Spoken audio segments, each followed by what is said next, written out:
নমস্কাৰ বন্ধুসকল, আজিৰ এই ভিডিঅ'টো হৈছে আমাৰ জৰাং পথাৰৰ গতিকে খুবেই দুখ লগা এটা কাহিনী আজি আপোনালোকৰ সন্মুখত মই দাঙি ধৰিব বিচাৰিছোঁ। আপোনালোকে 13 বছৰৰ এগৰাকী শিশু বুলি ক'ব পাৰি, এগৰাকী শিশু দেখা পাই আছে। গতিকে জন্মৰ পাছৰ পৰা আজিলৈকে এতিয়ালৈকে শিশুটোৱে বহিব পৰা নাই। খুবেই হৃদয় বিদাৰক বন্ধুসকল। আজি প্লিজ এই ভিডিঅ'টো সকলোকে ৰিকুৱেষ্ট কৰিছোঁ, হিন্দু মুছলিম নাভাবিব, মানৱতাৰ খাতিৰত প্লিজ এই ভিডিঅ'টো শ্বেয়াৰ কৰক। এগৰাকী কন্যা সন্তানক যাতে আমি চিকিৎসা কৰাৰ বাবে কিবা এটা সাহায্য কৰিব পাৰে সেই ব্যৱস্থাটো আপোনালোকে কৰি দিয়ক। কাৰণ চাওক, মই কেমেৰা পাৰ্চন অনুৰোধ কৰি আপোনালোক সন্মুখত আহি যাওক। এয়া কন্যা সন্তানক আজি 13 বছৰ হৈ গ'ল, এতিয়ালৈকে এই কন্যা সন্তানটো উঠি থিয় হ'ব পৰা নাই। এতিয়ালৈকে এই কন্যা সন্তানে নিজৰ মাতৃয়ে আৰু পিতৃয়ে চোৱা চিতা কৰিব লগা হৈছে। খুবেই হৃদয় বিদাৰক ঘটনা। আৰু আপোনালোকে দেখি আছে গাঁৱৰ প্ৰতিজন মানুহ, জৰাং পথাৰৰ প্ৰতিজন মানুহ ইয়াত থিয় হৈছে। আৰু এইকাৰণে থিয় হৈছে যাতে এই মহিলাজনী যিজনী কেঁচুৱা আছে, যিজনী কন্যা সন্তান আছে, কন্যা সন্তানক অতি সোনকালে যাতে চিকিৎসাৰ কাৰণে কিবা এটা সহায় আপোনালোকে কৰিব পাৰে।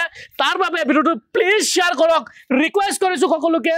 কাৰণ এয়া হৈছে দক্ষিণ জামুমণ্ডলৰ ওচৰত যিখন জৰাং পথাৰ আছে, মোৰ নিজৰে এলেকা। মই ৰিকুৱেষ্ট কৰিছোঁ বন্ধুসকল, আপোনালোকে সকলো সময়তে গপুৰ ব্লগছ হৈছে প্ৰতিটো ভিডিঅ'কে আপোনালোকে ছাপোৰ্ট কৰিছে, কিন্তু আজি ৰিকুৱেষ্ট কৰিছোঁ প্লিজ এই মানুহবোৰ চাওক, গোটেই ৰাইজ আহি ইয়াত উপস্থিত হৈছে।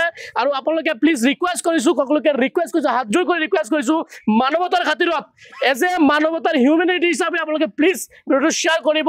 আৰু সবিশেষ মই গোটেই গাঁৱৰ ৰাইজৰ পৰা জানিম যে কি হৈছিলে একচুৱেলিতে।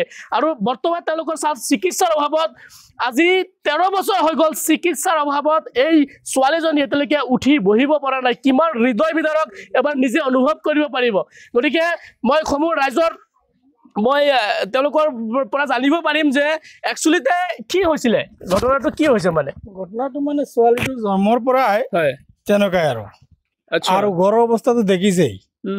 মানে মানুহজন দুখীয়া হোৱাৰ কাৰণে মানে যিকেইটা কামাই আছে মানে ঘৰটো যাব বনাব পৰা নাই। যিটো কামাই আছে হাজিৰা কৰি মানে ছোৱালীজনীৰ তলত খৰচ কৰি আছে। এতিয়া মানে অপাৰক হৈ গ'ল, খৰচ কৰিব পৰা নাই।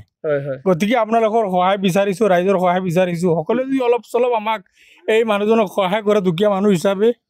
আৰু দুখীয়া বুলি আমি কি ক'ম, গড়ে পৰিচয় দি আছে।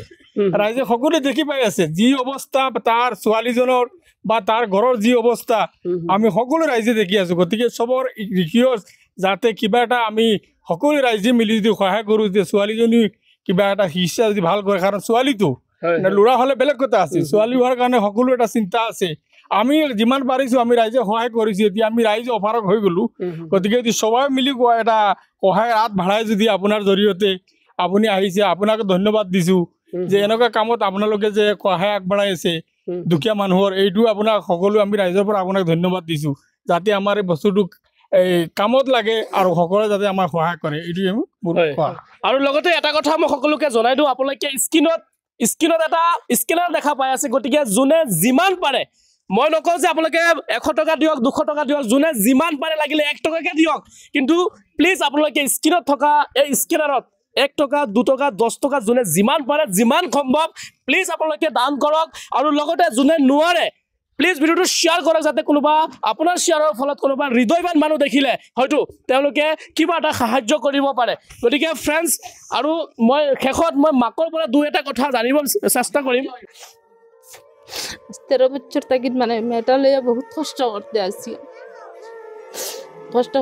ওখান ডাক্তার আইব, ডাক্তারে কাছে চিকিৎসা করে বালা করে দিতে পারবো। ডাক্তারে ওখান পয়সার লাগি ডাক্তারের করে যাইতে পারি আর না, লইয়া যেদিন পয়সা পাই তো লইয়া যাইতে পারবো। মেয়েটা আমার ভালো হইব, গাটা দেখানো বহুত কষ্ট করতে আসছে মেয়েটা আমার।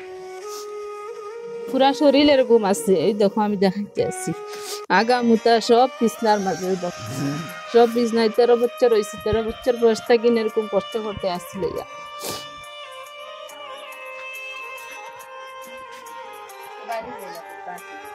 Oh.